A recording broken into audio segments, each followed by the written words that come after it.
I was working in Lawrence 15 years ago when it was, one of the poorest cities in the entire United States. We did zoning change, and we included in the zoning change inclusionary zoning requirement, which was modest. It was only 10%, but we knew that if we were successful, Lawrence isn't going to continue to be one of the poorest cities in the country. It was going to be have a much more mixed income community, and you have to have the rules in place early on. So, so I think you're right.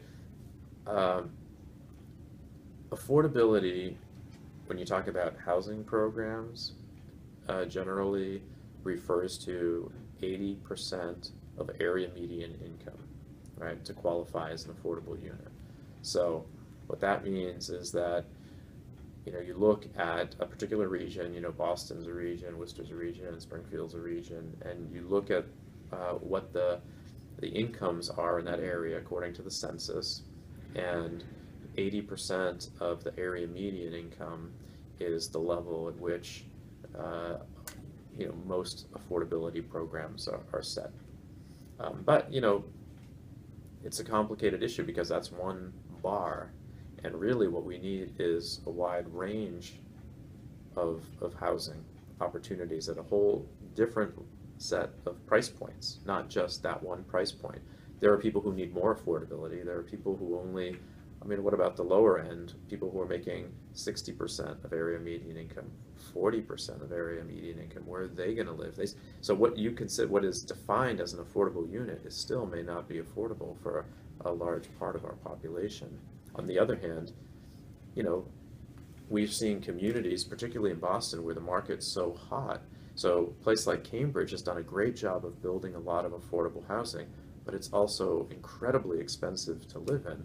So you have an increasingly wealthy side, and you have a subsidized housing side of the population, and the whole middle is gone.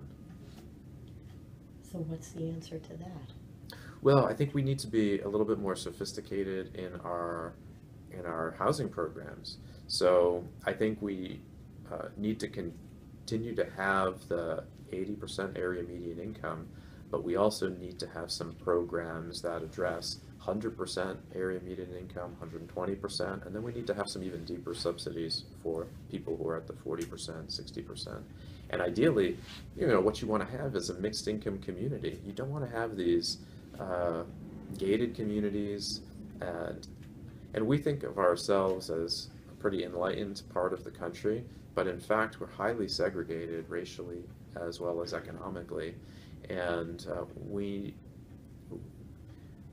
both in low-income communities as well as in high-income communities, we need to try to do more mixed incomes. So in a place like Worcester, which is what's considered a gateway city and has areas that are fairly low income, we need to figure out how to have more middle income families.